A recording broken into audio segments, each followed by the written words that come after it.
everyone. Hello, everyone. Can you all hear me? James, can you hear me back there?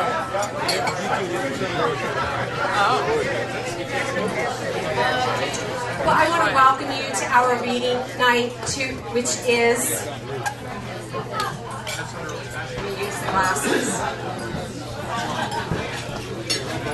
Our reading tonight is, in the best sense of the word, an experiment, which literally means a test, a trial, a tentative procedure, an act or operation for the purpose of discovering something unknown.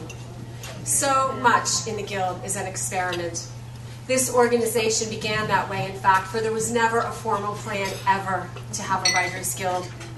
As many of you know, we evolved out of a single writers' conference that was supposed to be a one-time event designed solely to raise money for charity. The charity itself had nothing to do with writing. 9 years later, here we are. We now have classes called Experiments in Creative Writing and Experiments in Poetry.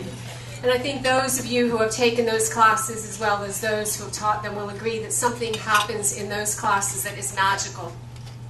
People write things they never would have before. And in my opinion, it all starts with something as simple, as basic, as the word experiment in the course title. Because of that word, I think we felt that we could take risks in our writing, try new things, experiment. Our readings, too, have been one experiment after another. We started this monthly reading series back in 2006 with a very different format. 4 writers would read for about 10 minutes each, and those writers were chosen based, for the most part, on some writing accomplishment or publication. In other words, the readers were people who had either written a book, were writing one, or had completed some sort of polished essay or story. And then one day at a free write, we had a prompt. Describe your life by the shoes you have worn. And in 3 minutes, people wrote these great portraits of their lives by describing the Mary Janes, and then the high heels, and then the flats, and then those things with the orthopedic insteps. Or they described a life that began with football cleats, and then went to army boots, to wingtips, to boat shoes. The pieces were so great. And so one of the participants at the free write said, let's do a whole reading on this. Announce a topic like shoes, stick a word limit on it so people have to keep it short, and see what happens. That's what we did, and we've been doing it ever since, and we plan on continuing. Our topic next month is speaking up. But tonight, in keeping with our experimental nature, we have an experiment for you. It is a test, a trial, a tentative procedure, an act or operation for the purpose of discovering something unknown. I have no idea if this format will work or what we'll discover tonight. Perhaps we'll want to do something like this again. Perhaps we'll come up with a variation of it. Perhaps it will lead us to other topics and formats we haven't yet discovered. Regardless, we're going to have a good time in this process. Briefly, this idea came about because for a long time, many of us have been aware of the way writers and visual artists pair their work. We do this at our own Art League free write, where once a month, and that's the 4th Thursday of the month at the Rehoboth Art League. But at the Rehoboth Art League free write, we have visual artists take turns showing us a piece of work, and then the writers respond to that artwork by telling a story or some musing or whatever it is. And I know there's a couple artists here, Judy and Ken Catterton, who are part of a group of artists who actually looked at poems written by Delaware poet laureates, and then created paintings in responses to those poems. So the visual art and the writing has long been paired. And Stuart and I were one day talking about this and saying, how can we pair music and writing? We said, well, what if you had one song and everyone wrote something using that single song's title? What if you had 3 songs? What if you had 8? And so tonight's format was born.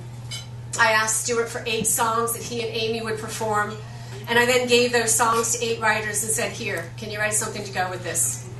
There were no rules. They didn't have to write about the song, didn't have to even know the song.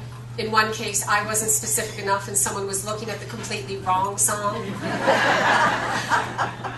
But the only rule was that the writer had to use the title in their writing or as a prompt somehow for the writing. And how I chose the writers, I tried to do it quickly without thinking too much. In the case of Tom Hoyer, I heard the title Back Where I Come From, and I thought, of course. Mostly, I just tried to make sure we had diversity.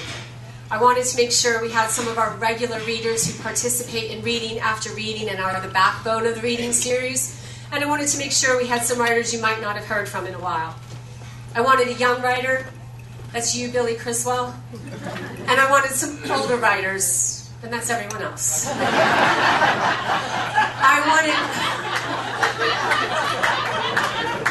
I wanted a poet, and I wanted someone who typically writes humorous things, and I wanted someone who writes more seriously. Of all the writers, all 8 people that I asked, I was fully expecting someone to say, sure, I'll give it a try, and then come back to me in a week and say, no go. That did not happen. Every single writer took the challenge, went with it, and we will see what happens. But I want to thank those 8 writers ahead of time. I want to thank all of you who have come out tonight to try this experiment with us. And I especially want to thank Stuart and Amy, who are basically performing for us all night on their own dime, but also at the same time lending to us their considerable skill and talent so that we can give this a shot. So Stuart and Amy.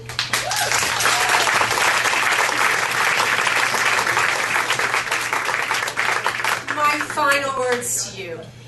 We have an orange bucket in the back of the room, and there is nothing experimental about it. As a nonprofit, we rely on membership and donations to keep us doing all that we do. And so we ask, if you have enjoyed tonight's event, each person leave a $5 donation in the orange bucket. I promise you that this goes a long way towards keeping the Rehoboth Beach Writers Guild going, which in turn allows us to continue trying new things, experimenting in the best possible way. And so what we're going to do is I'm going to read the song title, who wrote the song, and our reader for the evening, and then that will be followed. The reading will be followed by the performance of the song. So we're going to begin with the song No One Needs to Know by Shania Twain, and Sarah Barnett will read.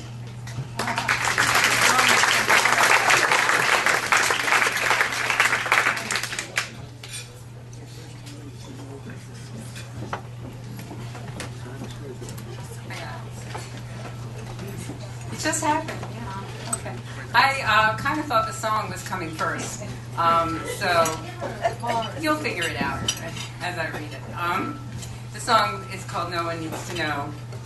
You gotta love any song that rhymes Cupid with stupid. These lyrics speak to every woman. Nobody has to know how crazy we are. After the first kiss, we begin browsing Bride's magazine. By the third date, we're surfing the web for honeymoon sites.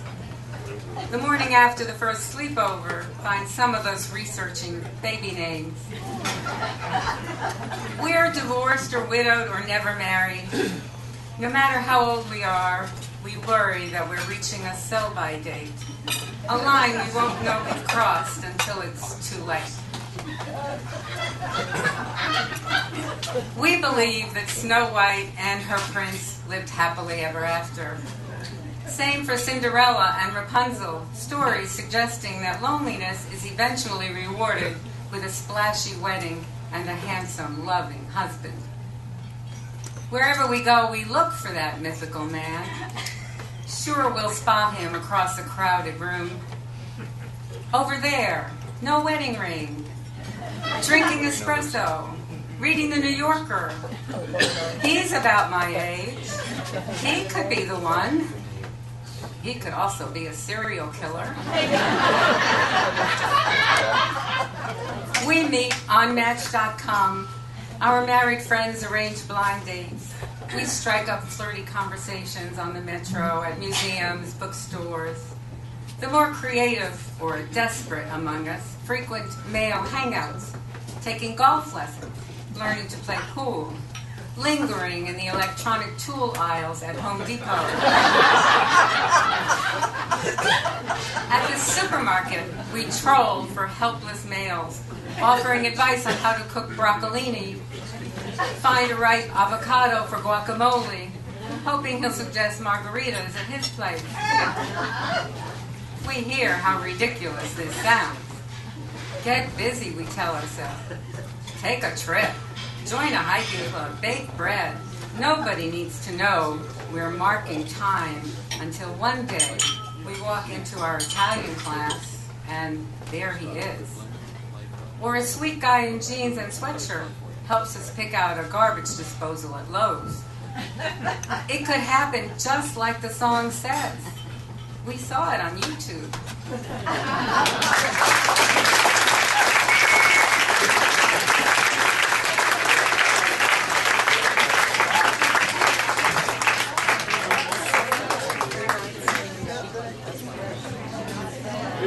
That was better than the song. I never thought of it that way. That was quite good. Gives my trips to Lowe's a whole new meaning.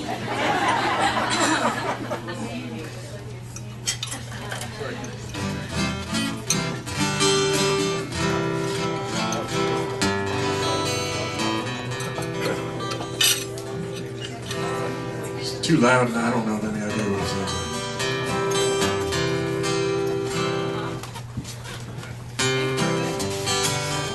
I gotta take that trip to Lowe's to figure it out.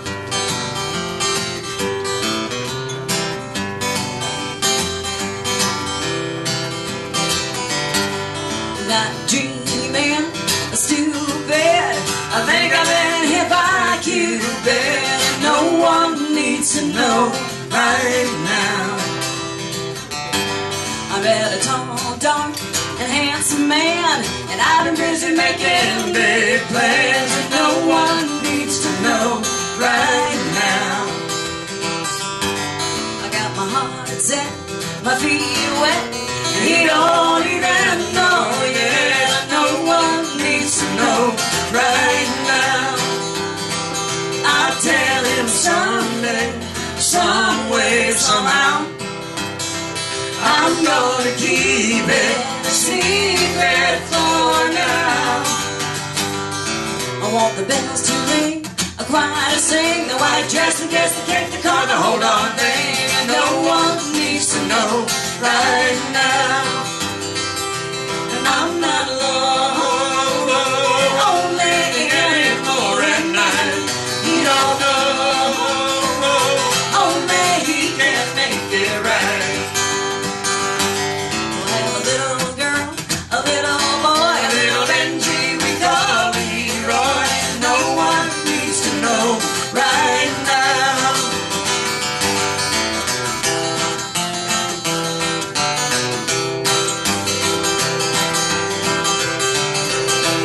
I'll tell him someday, some way, somehow. I'm gonna keep it a secret for now. I want the bells to ring, a choir to sing, the white dress, the guest, the cake, the car, the hold on thing, and no one needs to know right now. I'm not lonely anymore at night. You don't know, only he can make it right.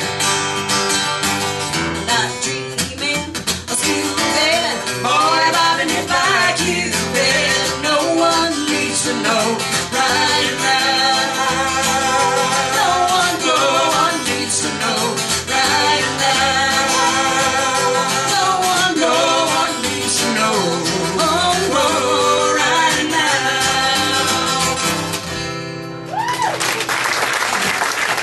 Thank you.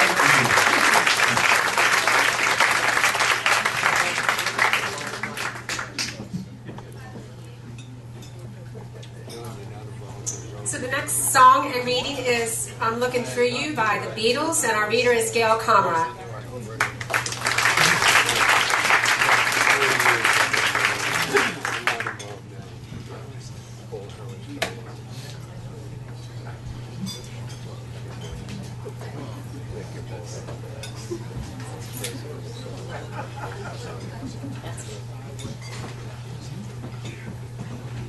reflection.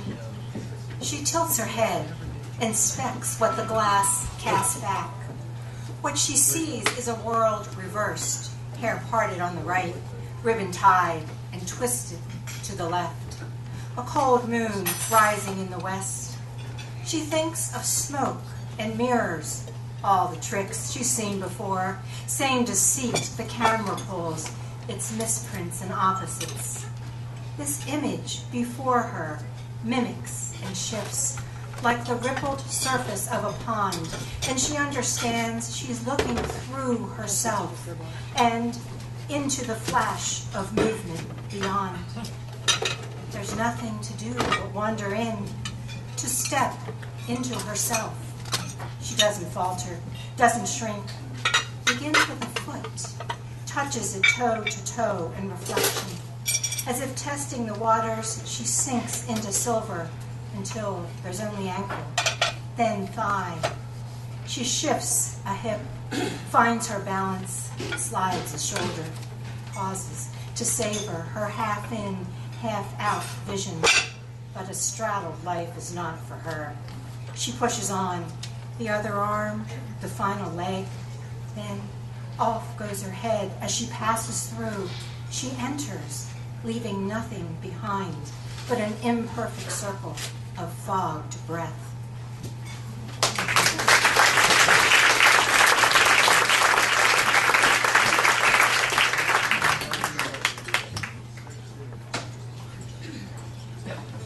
It's Beatles time.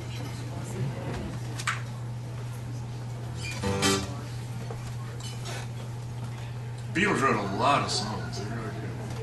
I think 208 or 209 songs. Unbelievable, a lot of tunes.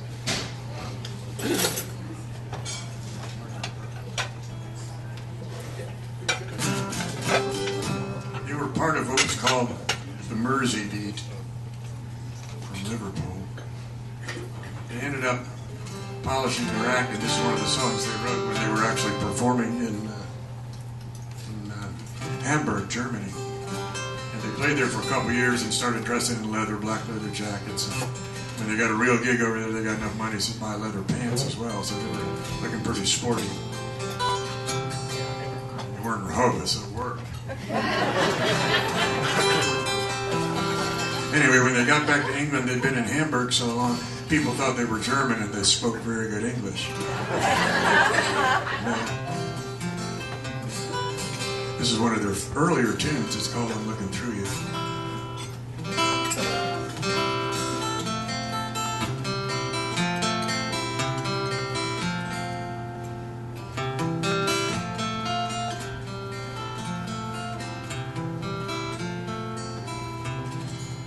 I'm looking through you. Where did you go? I thought I knew you. What did I know? You don't look different, but you have changed. I'm looking through you. You're not the same. Your lips are moving, I cannot hear.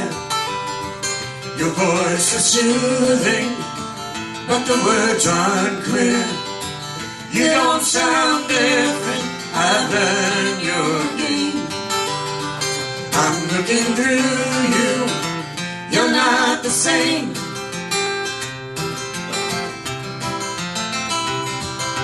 Why, tell me why do you not treat me right? Love has a nasty habit of disappearing overnight. You're thinking of me the same old way. You were above me, but not today. The only difference is you're down there. I'm looking through you, and you're nowhere.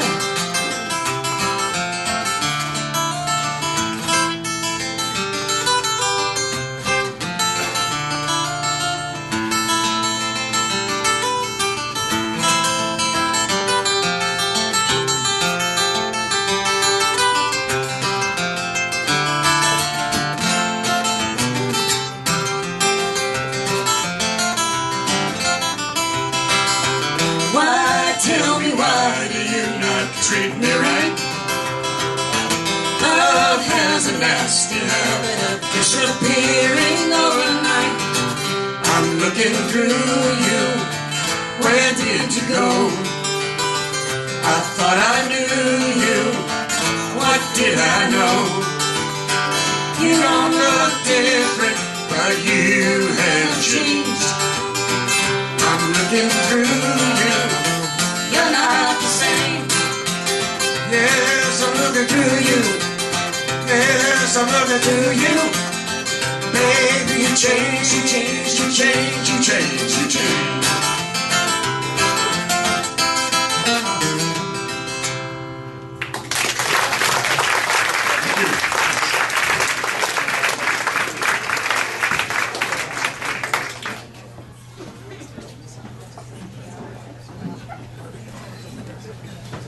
So the next song is Song for the Life I Have Found by Alan Jackson, and the reader is Lisa Graff. Yay!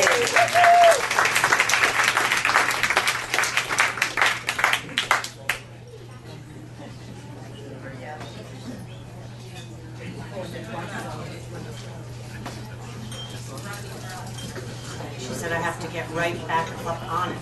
Can you hear me? Yes. You know, Mary Beth said something tonight about experiments, and I hope she's ready for this one. You know, when I was in high school, I used to write lyrics, song lyrics. I thought that, you know, maybe Crosby, Stills, Nash & Young would like come upon them accidentally and launch me into some sort of fame. But so I decided to write a song lyric, even though this is for a song. Song for the Life I Have Found. The rustle of the leaves, trees swaying in the breeze, watching chickadees at the theater, my time to breathe. Used to worry all the days like I was trapped inside some maze, but here is my new song for a gentler phase. No more Sunday night blues, read a book, write a memoir. Now on Sundays, now on Mondays, I choose. Got time and a half to lose. Feels like I lived a full life, a mother, a friend, and a wife. Feels like I never lived any life of my own. Used to worry all the days like I was trapped inside some maze. Listen to my song for my life yet to come. Hear it scuttle across the floor like T.S. Eliot's Silent Seas. She grows old. She grows wiser. See the warrior posed and steady on the ground. She no longer has to make a sound. Living a new life she has found. The rustle of the leaves, trees swaying in the breeze, watching chickadees at the theater. My time to breathe.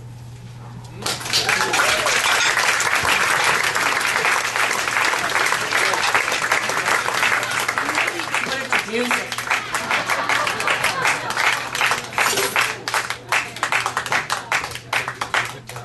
In the world, we split the royalties. Gonna have to split it with the chickadees, I think.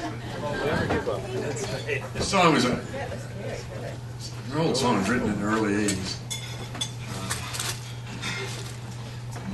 By Rodney Crowell wrote this. A lot of people covered it. It says a lot about my life, certainly. The opening line. So I'm teaching Amy. This is going to be interesting because she learned this over the phone this afternoon. You've heard of the phrase "phone it in." This is it. So we'll see how it goes. It's only 4 notes. I gotta figure out the order of the notes. That's the problem. Wait, do it again? That's it. It sounds so easy when he plays it, doesn't it? Anyway, the first line that Amy has to sing, it just turned out to be prophetic. For those of you that know Amy, the first line that she has to sing is "Somehow I Learned How to Listen." Fat chance. What? That's rich. Thanks so much. It does happen from time to time. Usually, What? when you listen, it's usually when something goes wrong with your phone. For your microphone. I don't remember how it plays. This says a lot about his life, doesn't it? I'm sorry, I had to. It used to be much more confusing. I know. I haven't confused it worse?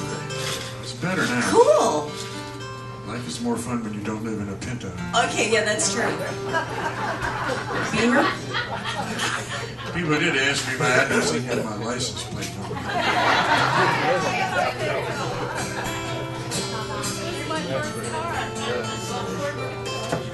Trying to really try to remember. I think this is when I'm supposed to make mindless banter with the audience. Do I have to really? The mindless part. Then. Okay, yeah, thank you. What? This is actually a sort of serious song, but it's played in 3/4 time waltz time. It's got a lot of minor chords in it, so that's kind of a slow, saddish sound. But if you actually listen to the words, it's really rather upbeat. I mean, the guy's turned his life around and life is good. But it's played like it isn't. So does that say a lot about your life story? Am I confusing you? I'm sorry.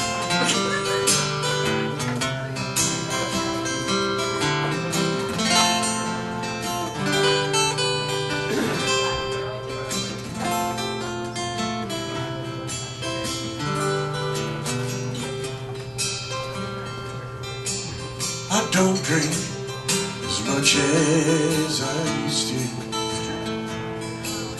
'Cause lately, it just ain't my style. Hard times don't hurt like they used to. They pass quickly, like when I was a child. Somehow I learned how to listen to a sound like the sun going down, and the magic the morning is bringing home a song for life I have found. Keeps my feet on the ground.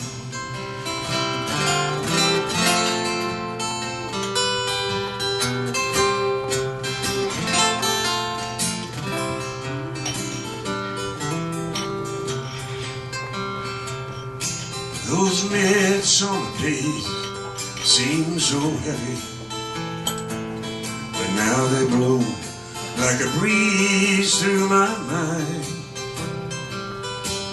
and nothing seems in a hurry, trying to make up for someone's lost time. 'Cause somehow I learned how to listen to a sound like the sun going down, and the magic the morning is bringing home a song for life I have found. Keeps my feet on the ground, and the magic the morning is bringing home a song for life I have found. Keeps my feet on the ground.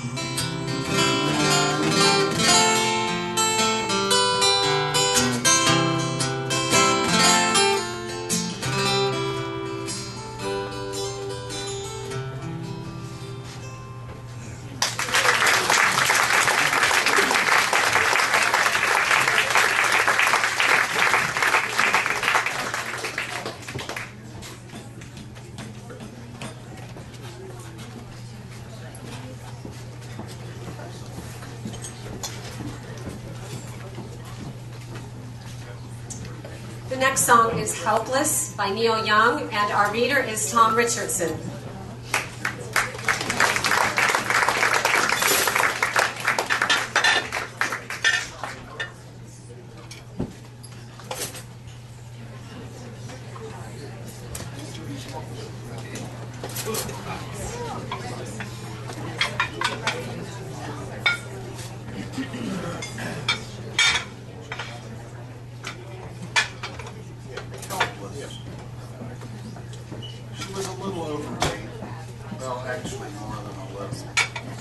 but she was always elegant and beautifully dressed on Sundays when she sang in my choir.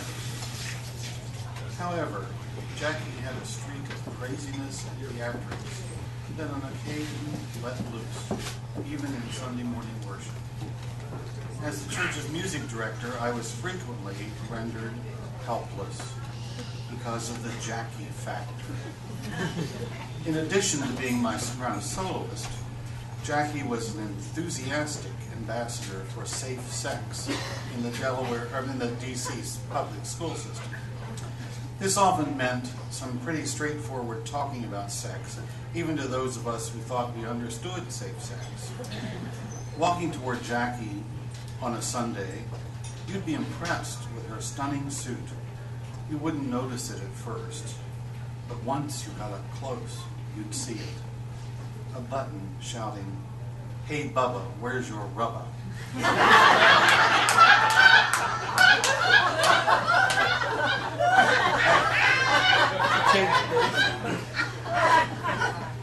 Yeah.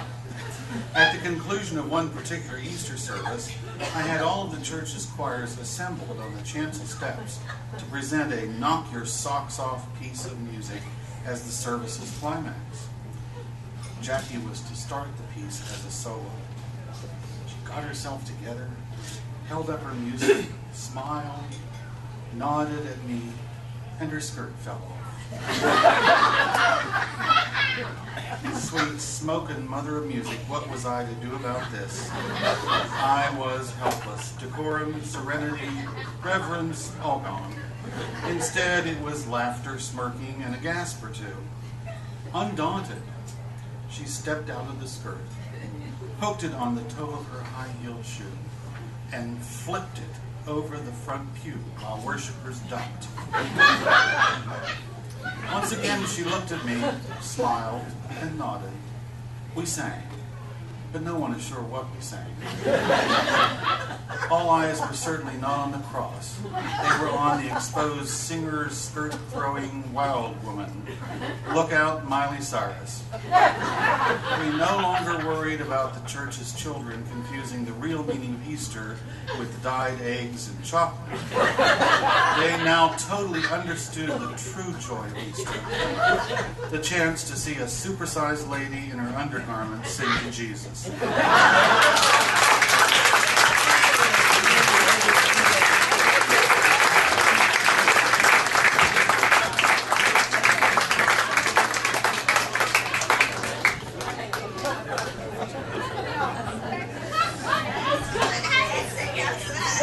That's all time. That has nothing to do with the song. Man, that was really good. That's the next topic for next writer's guild. Yeah, that's good. That's perfect. Been to a lot of church services. I've never seen that. I'm gonna start going to church. That was worth it. I've been to 3 weddings and a pig roast, and I've never seen that. How do you say that? Warm, forget it. Neil Young's in that song. He's famous for writing songs that have 3 chords, which you would have thought one of his big followers would have been Johnny Cash, because Johnny Cash only knew 3 chords. And these are the 3 chords that he knew. But actually, we do a key change, so we got one he doesn't know. Can I ask you, do they have to learn this over the phone too? Well, this has got a chorus in it. The chorus in this song is one of the rare times that you can learn a chorus as quickly. Actually, you learn it quicker than Amy did learn that part over the phone. It's actually, there's only 12 words in. Yeah, 12 words in the chorus. There's 4 lines. There's 3 words in each line. There's 2 syllables in each word, and each word is the same. It's 1 word. Feel free to join in. Just serve. You need a cue card, anybody? Well, maybe I do. If you have a lighter, in person. You're going to want it. It's going to bring back the days. You're going to want it. I like my hair on fire.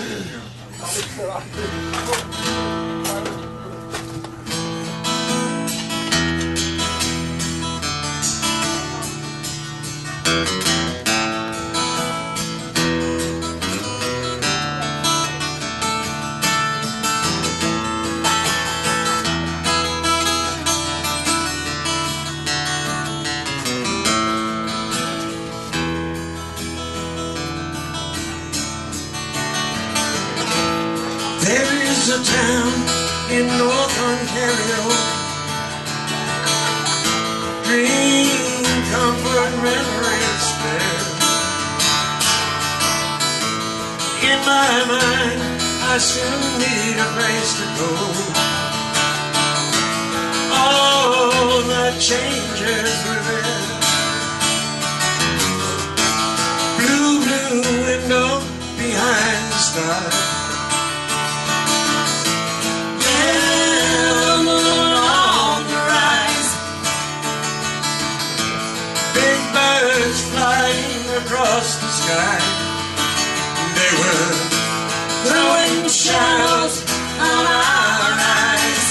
They leave us helpless, helpless, helpless.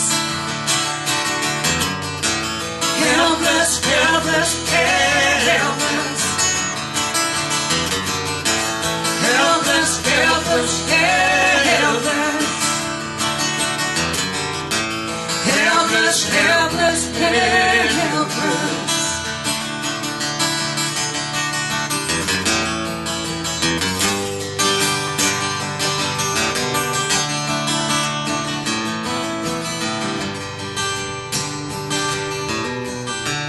Blue, blue window behind the stars. Yeah, the moon on the rise. Big birds flying across the sky. They were throwing shadows on our eyes. They leave us helpless, helpless, helpless. Helpless, helpless, helpless. Helpless, helpless, helpless. Helpless, helpless, helpless.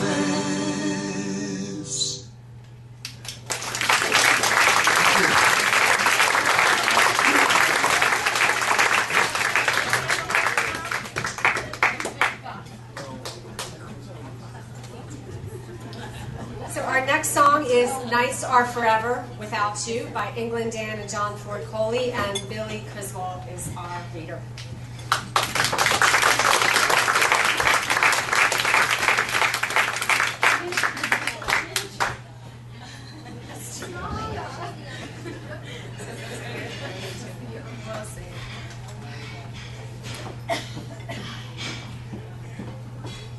It's been so long since I've had a broken heart, which is funny because when we first met, I remember saying to you, I'm scared, you're going to break my heart.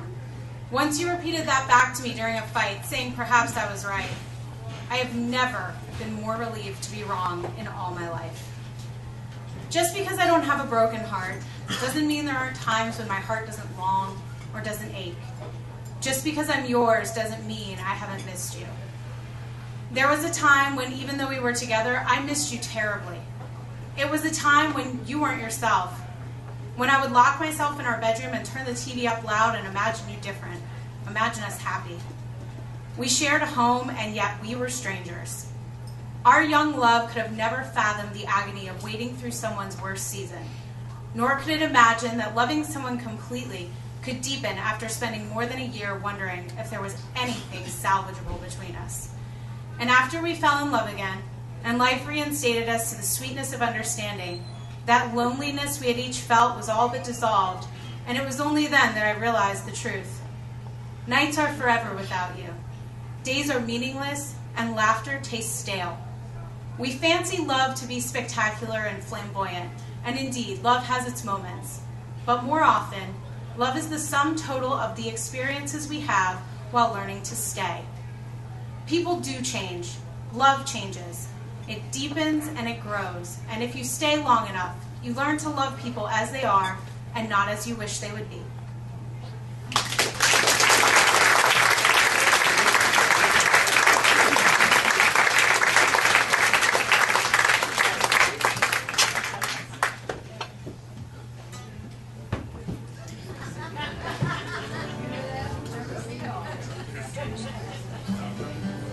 He's tuning, so I'm going to just...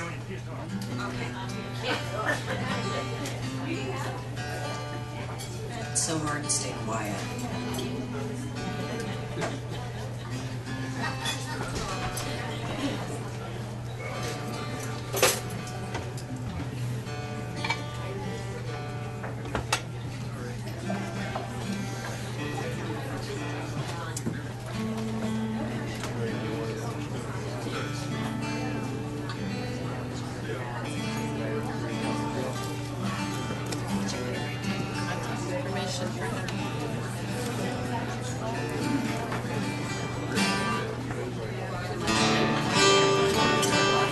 Crystal, I just want to tell you I absolutely loved your book. Loved it. Oh, sorry, it's loud, but it's because I really loved it. And Marion read it, and we every day she'd come into work and she'd be like, I'm like, wait till you find out who the killer is. Oh my God. She's like, you can't tell me. And we were like freaking out. And so when she finally came in, she's like, oh my God, our little Crystal wrote that. So then I told her, I said, I think Crystal's going to write a sequel. And she goes, see, now I have to read that. So we are all like waiting for the sequel now. Next week, right? Really good. Yay. I love you. That was a shameless plug, but it was really a fun book. Minus the murder parts. This is the part of the show where everybody mistakes us for England Dan and John Ford Coley. Oh, I have to stop now. Okay. It's hard to tell them apart.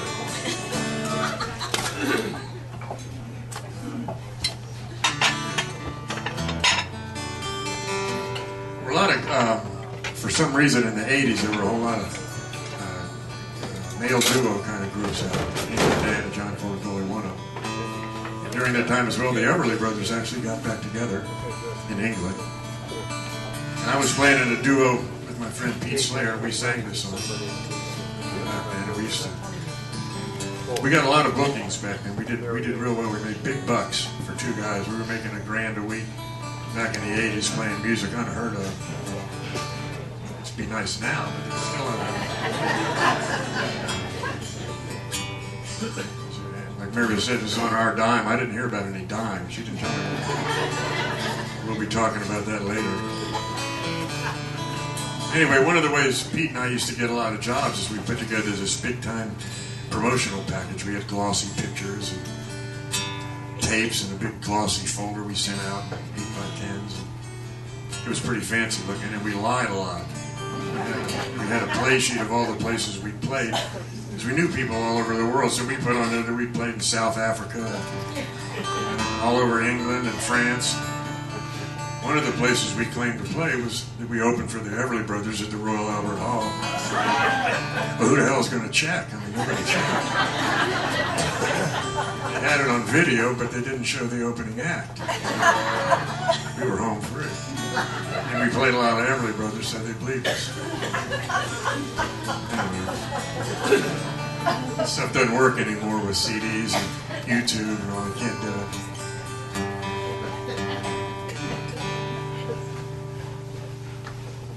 There's a great song to sing as a male duo thing in the 80s. And again, it's one of those things that Pete and I, when he was down there living in Rehoboth, we were singing. We didn't sing in Rehoboth. But Amy knows to sing it.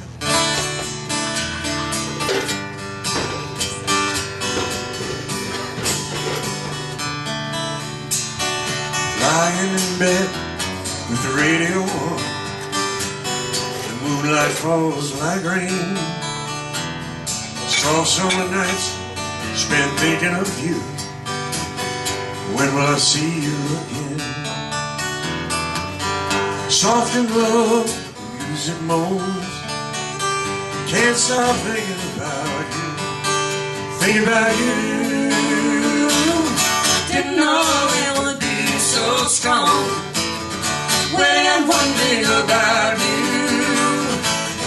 Didn't know it would last so long. That's not forever without you. That's not forever without you.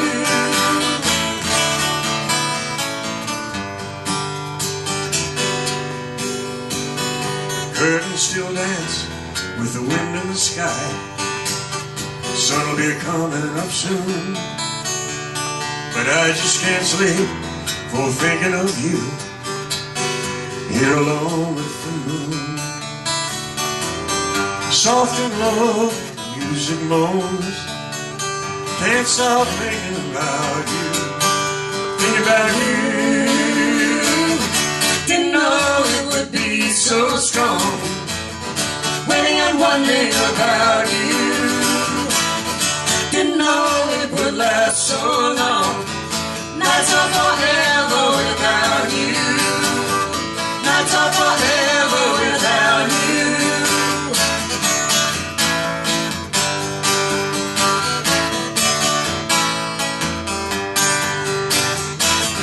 Didn't know it would be so strong. Waiting and wondering about you. Didn't know it would last so long. Nights are forever without you. Nights are forever without you. Nights are forever without you. Nights are forever without you.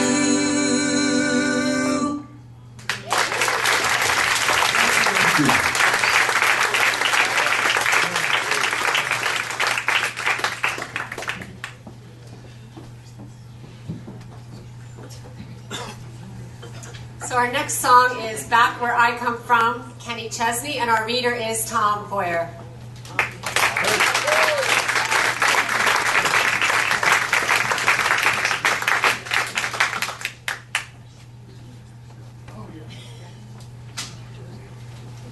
I know how to stand right up here because God knows you wouldn't want to miss one of my golden words. I mean, this is almost like a wine tasting, and I feel like I'm the part where you clear your palate for the next song. But still in all, here we are. Today, cable channels number in the hundreds. The internet is a vast, spewing cornucopia of information. Everywhere in the United States, your television, computer, and radio reveal a world filled with identical merchandise, sold by identical merchants. Walmart, Target, Best Buy, Staples, PetSmart, The Gap, Banana Republic are ubiquitous. Hungry? McDonald's, TGI Fridays, KFC, Olive Garden, Hooters, IHOP, and others, just down the street from wherever you are. It was not always thus. In 1972, there was no internet. Television came from 3 networks. The country was spread with local businesses, bookstores, clothing stores, appliance shops. You would go shopping in a new town because you would encounter new things, stuff that was different from the merchandise back home. Back then, styles and fads rippled inland from the coasts. When Nehru jackets had become fashion staples at the Salvation Army and Goodwill stores in San Francisco and New York, they still adorned store window mannequins in Scotch Grove, Iowa. Back then, I worked for the Social Security Administration in Baltimore. It had 1,000 local offices spread across the whole country, and it periodically gathered groups of those local office managers to Baltimore for training. They all arrived dressed to local standards.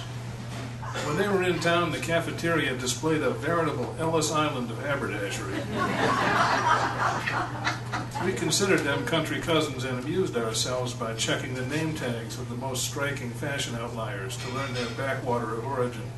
I remember particularly a tall, dignified gentleman with a full head of silver hair, sporting a powder blue leisure suit. The flowered shirt tucked into the pants, held up with a broad brown belt, rising from shiny brown wingtips.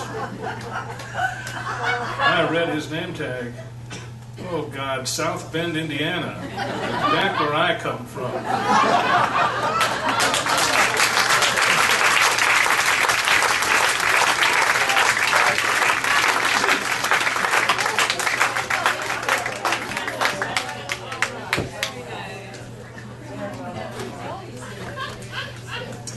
Powder blue leisure suit. Boy, that's all time, man. I sing songs like this. They're old. I like stuff that's old. I think about old stuff, but for some reason I've got. You shouldn't have written that thing because I successfully erased leisure suits from my. So there's a couple of pictures of me when I had a big handlebar mustache and long hair. Jesus, that's embarrassing. Man, it's. Anyway, the story about this, about back where I come from, there's a line in here about moonshine. Back in the day, the worst hangover I ever had in my life was from drinking moonshine with beer chasers and pitching horseshoes in a guy's backyard over near Middleburg, Virginia, about 30-some years ago. The guy's name was Shaq. This was in the middle 70s. He was about 72. He was born in 1903. And he learned a moonshine trade from his daddy. And they made a lot of money during Prohibition. Then it kind of fell off. But this was out in the country, and so he still had a lot of clients around. And I was living on a big farm then. This back when I appeared to be successful. I fooled a lot of people. And big farm, a couple, 4,000 or 5,000 acres. And Shaq worked on the farm, and he lived on the back road to the big house. There was about a mile-long driveway to the big house, and he lived on the back road. He was actually born in the house he lived in. It was one of those houses that started little, and then they added another section in it. They got pretty big by the time I knew Shaq. But he was born in the little part of the house. And the interesting thing is that his father, in fact, his son, I guess, was. What is that? That's not back where I come from. I didn't come from there. I don't know where that was. Anyway,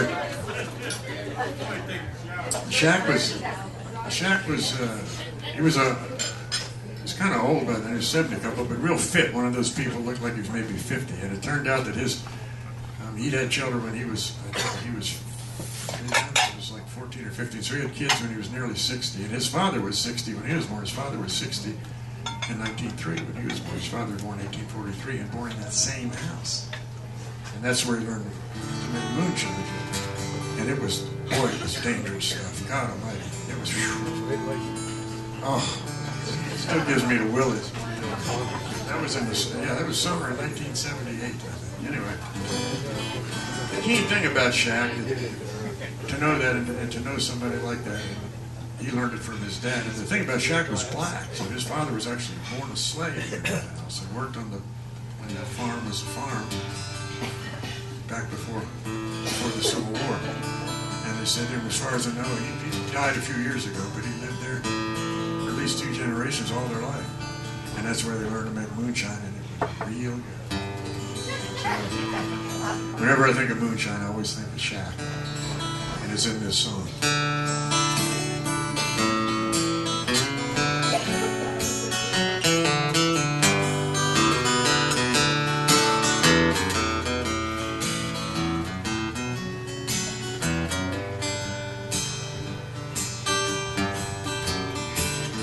In the town where I was raised, clocks tick, cattle graze, and time passed with amazing grace. Back where I come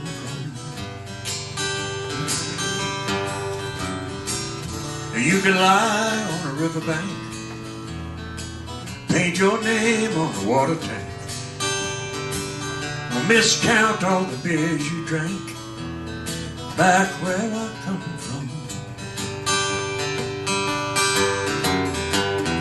back where I come from, where I'll be when it's said and done.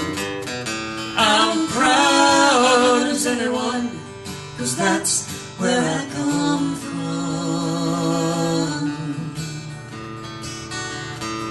Blue eyes on a Saturday night, tan legs, broad daylight. TVs, they were black and white. Back where I come from. And we learned in the Sunday school who makes the sunshine through. But I know who makes the moonshine too. Back where I come from. Back where I come from, where I'll be when it's said and done. I'm proud as anyone, 'cause that's where I come from.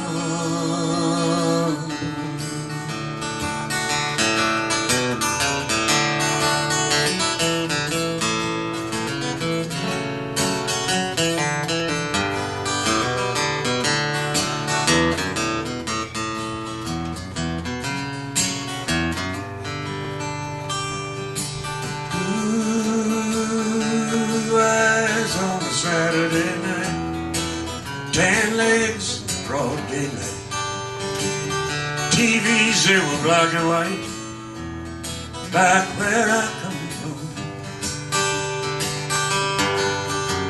And some folks say it's a backward place, narrow minds on the narrow way. But I tell them I'm proud to say that's where I come from. Back where I come from, where I'll be when it's said and done. I'm proud as anyone, 'cause that's where I come from. Back where I come from, where I'll be when it's said and done. I'm proud as anyone, 'cause that's where I come from.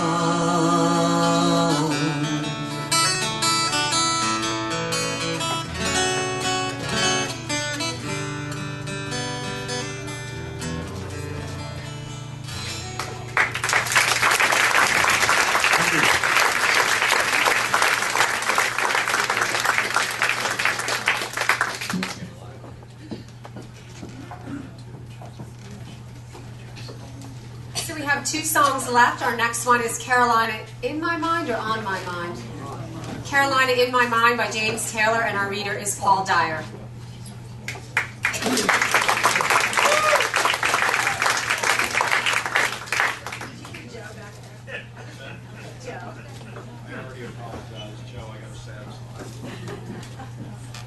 you hear me?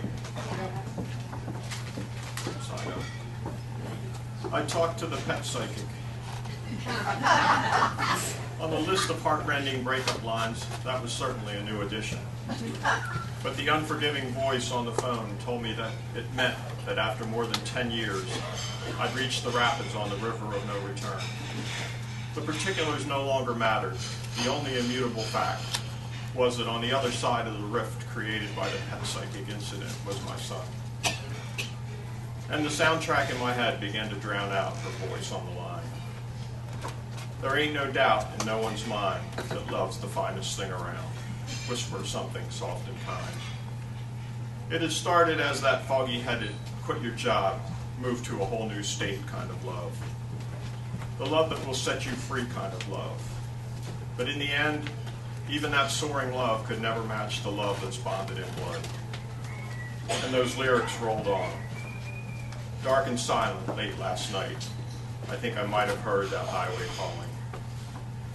The highways I was thinking of as she spoke were the highways to the places we'd shared. Bicycles on Orcas Island.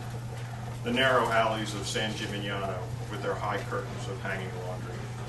Sunset on a deserted beach in Culebra, the blue-green waters of the Caribbean warming our bare skin. But those places already felt lost, distant. Different highways loomed ahead. Hard miles through hard places, in a race to push those memories into the rearview mirror. And the soundtrack and her voice and the highway murk converged, and I think I remember whispering, "You must forgive me if I'm up and gone to Carolina in my mind."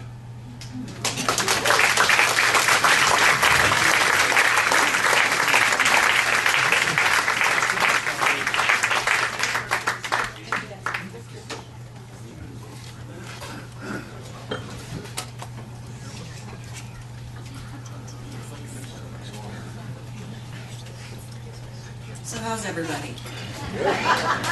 I'm allowed to talk now. Isn't that nice? Why, thank you. One guy's clapping. That's terrific. I didn't know loud came into it. The acceptance is overwhelming. You, sir, get a free sticky bun. Thank you very much.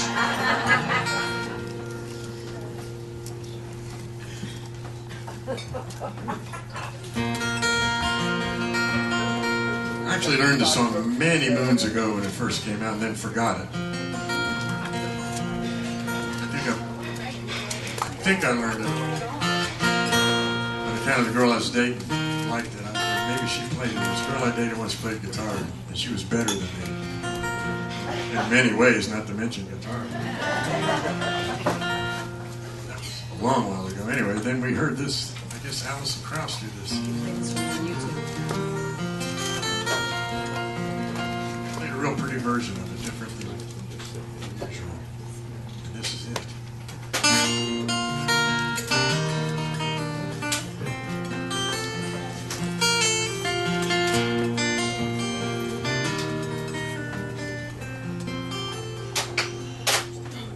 In my mind, I'm gone to Carolina.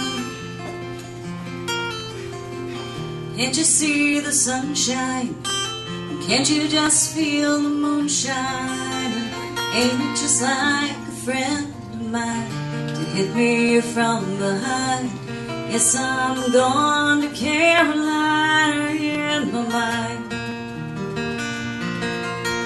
Karen, she's a silver sun. You best walk her away and watch it shine. Watch her, watch the morning come.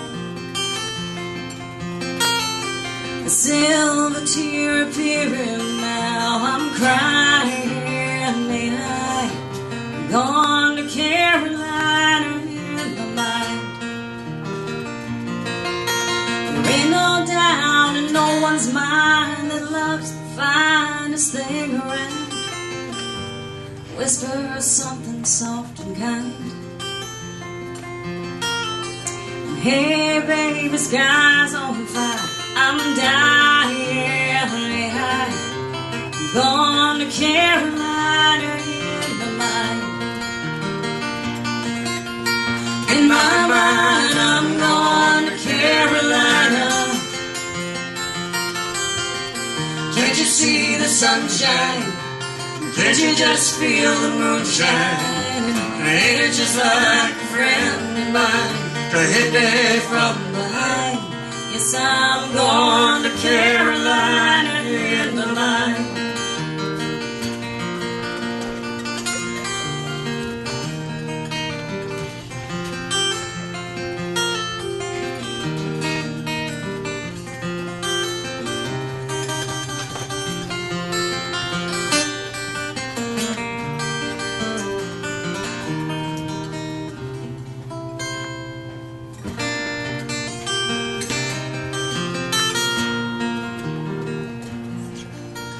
Dark and silent late last night, I think I might have heard the highway calling.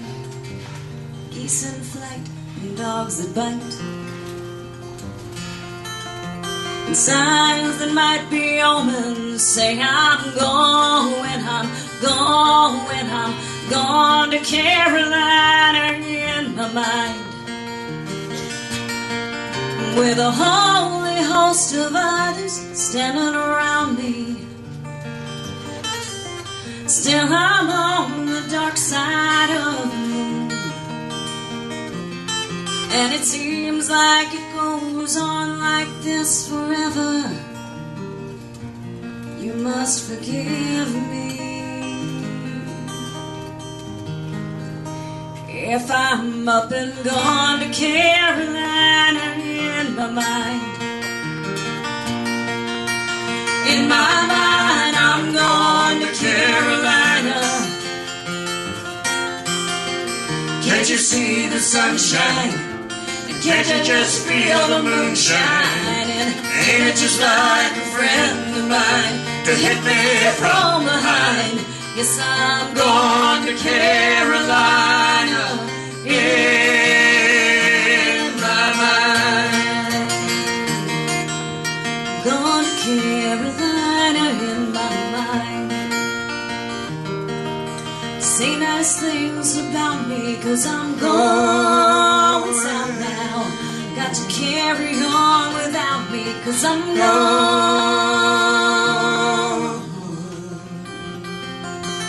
I'm gone.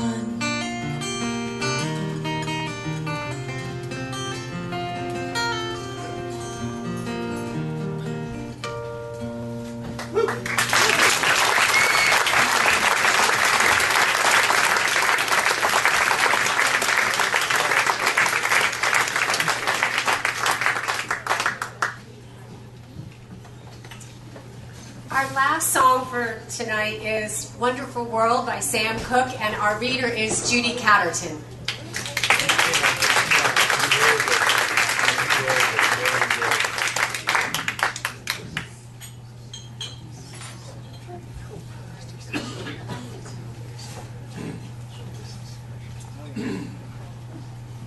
So the lyrics in this song, if you remember or about to hear, is a kind of a laundry list of things that the singer, that would be Sam Cooke, soon to be Amy and Stuart, don't know much about.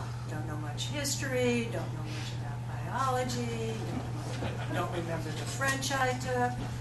So my little reading here is the old person's, that would be me, version of that kind of list. I don't know much about Kanye West. I don't text, and I can't keep up with the Kardashians. I don't know much about biology. I don't know the difference between DNA and RNA. But I do know about colonoscopies and cholesterol. I have no use for an iPad, or for that matter, a MaxiPad.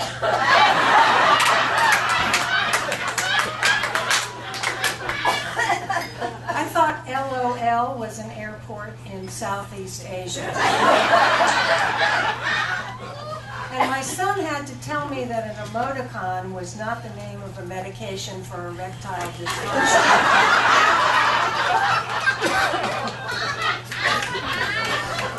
I don't know how to tweet or twerk, but I can twist and shout. I can't remember the French I took. In fact, I'm having trouble remembering my English. At first, it was mostly names. But I wasn't alone. At a gathering a while back with my fellow seniors, it took 5 of us to come up with the name of the actor who talked to an empty chair at the Republican National.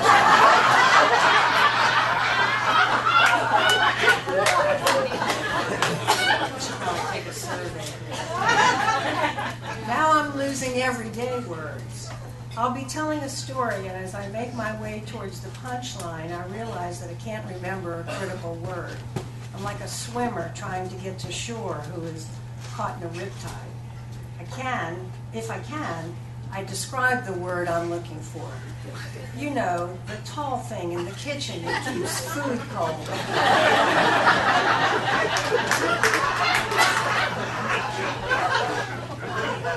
I don't know much about geography. I don't know how to use GPS, but I know where Dealey Plaza is, and I remember when Hawaii and Alaska became states. P.S. I also know it's Lewis, not Lewis.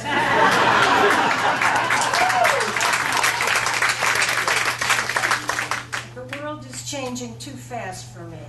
It's as though I'm on an interstate going the speed limit while all the other cars are whizzing past me. Maybe it is a wonderful world out there. If only I could figure a way to be part of it. Is there an app for that?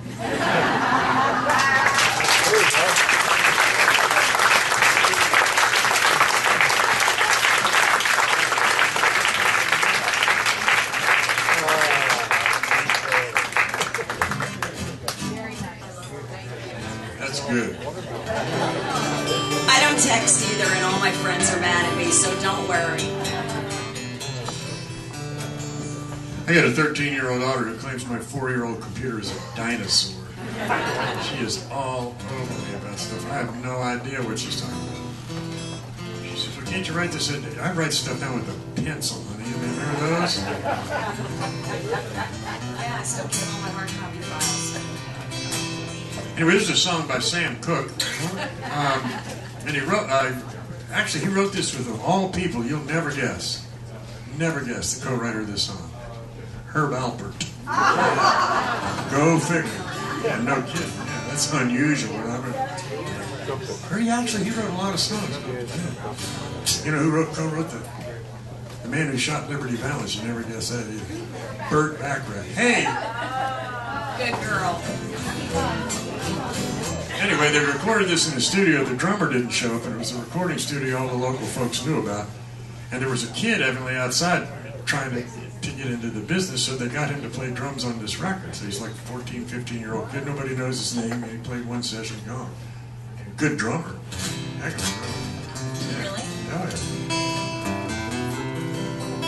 That's the old history of the song, right? It's the old history. Okay, the new history of the song is this song was featured in the movie Witness by Harrison Ford. That's as new as I get. So this is our Amish song. Yeah, they sing this a lot. Yeah, this is popular in the Amish community. Plus the sauce. Okay, sorry. I used to date a Mennonite girl. See, I knew this was coming. She was not old order by the time she was fooling around with me. I may have told you. She grew up horse and buggy, that kind of thing. And her mom and dad were very old, as you can imagine, old-fashioned. Lived on a big farm. Her mom had a big garden about as big as his room. Her older brother was also not any longer kind of old order by the time he hit high school. A lot of oldness anyway, but go ahead. Old order, yeah. Well, the old order people didn't drive tractors. The new order people they didn't drive cars, they drove their tractors to town. It's good to know. Anyway, the big garden there, her mom was fussing one day about all these weeds she couldn't get out of the corner. And her brother said, "Oh, don't worry about that, Mom. That's one of my science projects." He had dope growing in her mind. Man, he was growing some dope out there in the Mennonite country. It was considered good weed. Can we add this into the song lyrics? Okay. It's old order marijuana, yes. We gotta sing. I think I remember it now. Okay, you got it.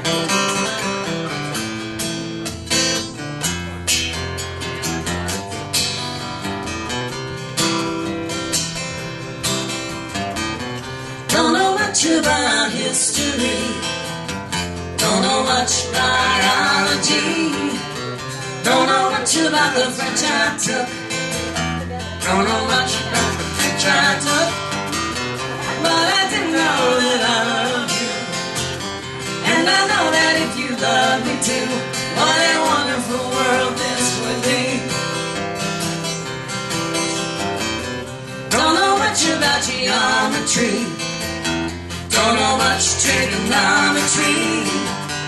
Don't know much about algebra. Don't know what a slide rule is for. But I do know only one is true. And if this one could be with you, what a wonderful world this would be.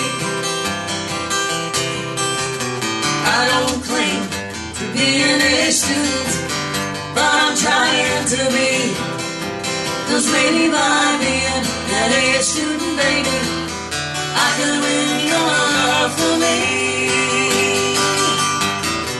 Don't know much about the Middle Ages. Look at the pictures and I turn the pages. Don't know nothing about no rise and fall. Don't know nothing about nothing at all. But I do know that I love you. And I know that if you love me too, what a wonderful world this would be.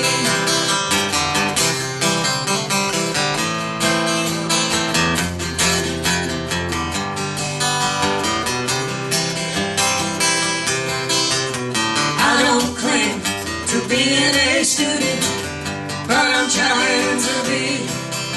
'Cause maybe by being an A student, baby, I could win your love for me. Don't know much about history. Don't know much biology. Don't know much about science books. Don't know much about the French I took. But I do know that I love you. And I know that if you love me too, what a wonderful world this would be. What a wonderful, wonderful, wonderful, wonderful, wonderful, wonderful, wonderful, wonderful, wonderful world this would be. Thank you.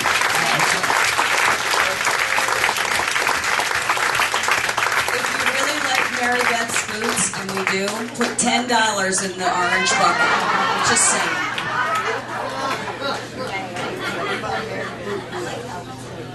I was going to say this is one of those nights when I'm really grateful to be a part of this community, and I am. I think our 8 readers just did a fantastic job.